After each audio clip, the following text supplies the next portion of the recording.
Hello and नमस्कार प्यारे बच्चों। आज की इस वीडियो में हम करने वाले हैं हमारा नया course that is CSS with HTML. अगर आप कंप्यूटर एप्लीकेशन के स्टूडेंट्स हैं क्लास 10th के सीबीएसई के, तो 10 नंबर की आपकी सीएसएस आती ही आती है। तो आइए बिना देरी के हम स्टार्ट करते हैं। सबसे पहले बात करते हैं सीएसएस की फुल फॉर्म क्या होती है। CSS mean cascading style sheet. It is a sheet style sheet language used to control the presentation, layout and design of HTML document. किसी भी एचटीएमएल डॉक्यूमेंट का आपको प्रेजेंटेशन या फिर डिजाइन अच्छा बनाना है, लेआउट को कंट्रोल करना है, तो आप सीएसएस का यूज करते हैं। While HTML is the structure, HTML केवल स्ट्रक्चर है जिससे हम कंटेंट को ऐड करते हैं, और CSS define how content looks, कैसे आपका कंटेंट दिखेगा। जैसे एग्जांपल के तौर पर यहाँ पर देखिए, ये एचटीएमएल केवल स्ट्रक्चर्स बनाता है, इस तरीके का ढांचा बनाता है, और एचटीएमएल और सीएसएस मिल करके हमारा पूरा का पूरा एक आदमी पूरा का पूरा एक लुक तैयार करती है। ठीक है, इसमें सीएसएस में क्या क्या इंक्लूड कर सकते हैं हम? Colours, fonts, spacing, alignment, responsiveness, overall visual style, ये सारा का सारा हमारा सीएसएस के अंदर आता है। जैसे मुझे यहाँ दिखा रहा है, ये तो मेरा जोक्स पार्ट था। अब आगे देखिए, देखिए ये है हमारी HTML बिना CSS के हमें इस तरीके से दिखाई देती है, और हम नॉर्मली जब हम प्रैक्टिस करते हैं तो इसी तरीके की हमें आउटपुट दिखती है। लेकिन इसको ही अगर हम CSS ऐड कर दें तो हमारी आउटपुट इस तरीके की दिखने लगेगी, सेम कंटेंट की। तो ये बेनिफिट है CSS का।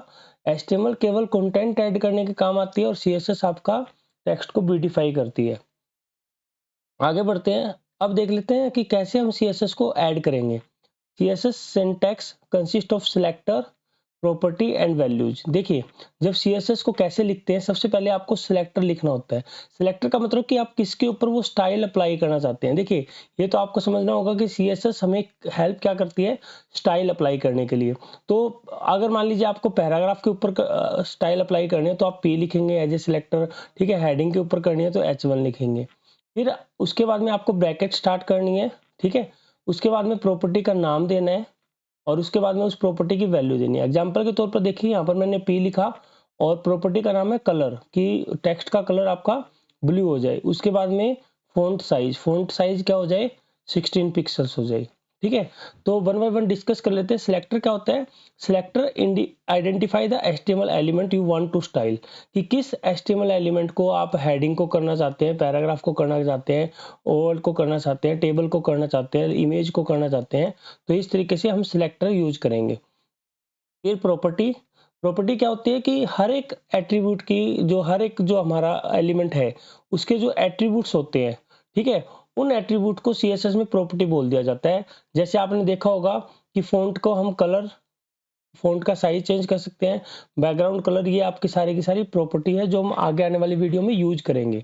ठीक है, वैल्यू वैल्यू क्या होती है कि इन प्रॉपर्टीज की, मान लीजिए कलर है, कलर आप किस तरीके का कलर चाहते हैं। ठीक है, तो आप कलर रेड लिख देंगे, फ़ॉन्ट का साइज ये पिक्सल हो गया। ठीक है, बैकग्राउंड कलर आपका ब्लू हो गया। इस तरीके से आप वैल्यू देंगे। फिर डिक्लेरेशन ब्लॉक, आपको ये वाली ब्रैकेट्स यूज करना है जिसको हम करली ब्रैकेट्स बोल देते हैं। ठीक है, तो इस तरीके से आप HTML में CSS लगा सकते हैं। अब HTML के टाइप ऑफ CSS हम बाद में डिस्कस करेंगे। अभी हम एक प्रैक्टिस करके मैं आपको सिंपल इंटरनल CSS की हेल्प से मैं आपको ये प्रैक्टिस करा रहा हूँ, और अगली वीडियो में हम टाइप ऑफ CSS करेंगे। ठीक है, तो चलिए एक छोटी सी प्रॉपर्टी हम ऐड करते हैं। फॉर एग्जाम्पल, अब मान लीजिए इंटरनल CSS हम कहाँ लगाते हैं बच्चों? आपको स्टाइल टैग में ही, मतलब कि हेडिंग पार्ट में लगानी होती है। हेडिंग पार्ट में आपको क्या करना है? स्टाइल टैग का यूज करना है। स्टाइल टैग का यूज करना है। अब इसके बीच में आपको CSS लिखनी है। अब देखिए, मान लीजिए मैं पैराग्राफ और हेडिंग दो चीज अप्लाई करना चाहता हूँ, तो मैंने P लिखा, P टैग और H1 हेडिंग के लिए। ठीक है, और फिर मैंने क्या किया, यहाँ पर ये ब्रैकेट्स में बंद कर दिया, और यहाँ पर मुझे एक प्रॉपर्टी लिखनी है, इसकी कलर प्रॉपर्टी, जो कि इनका कलर चेंज करेगी। मान लीजिए मुझे ग्रीन कलर चाहिए, तो मैं यहाँ पर ग्रीन लिख देता हूँ। उसके बाद में आपको सेमी कोलन लगाने। देखिए, ये आपका सेमी कोलन है, ये कोलन है।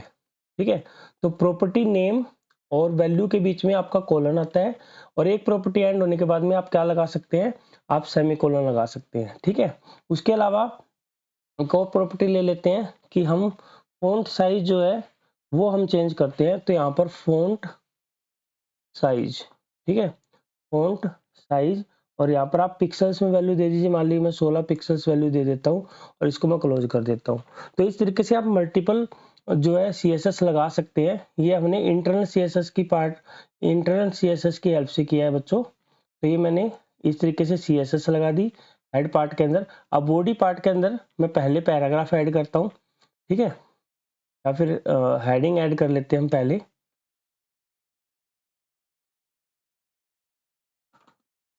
ठीक है, और H1 को मैंने क्लोज कर दिया। फिर मैं पैराग्राफ ऐड करता हूँ,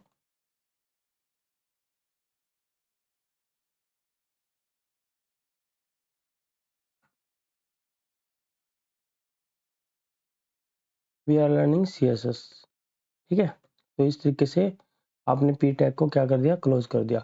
अब आपने इसको सेव किया, ठीक है। सेव करने के बाद में कलर, और उसके बाद में फर्स्ट पेज को मेरा आउटपुट देख लेते हैं इसकी क्या आती है। तो इस तरीके से आपने देखा कि कलर उसका ग्रीन हो गया और फ़ॉन्ट साइज जो है थोड़ा बड़ा हुआ है पैराग्राफ का भी, ठीक है। तो इस तरीके से आप जो है CSS को अप्लाई कर सकते हैं, ठीक है। ये आपके क्या है, सिलेक्टर है जिनको हमने सिलेक्ट किया, ये इसकी प्रॉपर्टी है, और ये हमारी फ़ॉन्ट की प्रॉपर्टी होती है, कलर और फ़ॉन्ट साइज। आने वाली वीडियो में हम सारी property one by one discuss करेंगे। अभी केवल आपको एग्जांपल देना था कि हम किस तरीके से CSS का यूज करते हैं और किस तरीके से CSS को ऐड करते हैं, ठीक है। तो मिलते हैं अगली वीडियो में। अगली वीडियो में हम डिस्कस करेंगे टाइप ऑफ CSS। तब तक के लिए थैंक यू वेरी मच।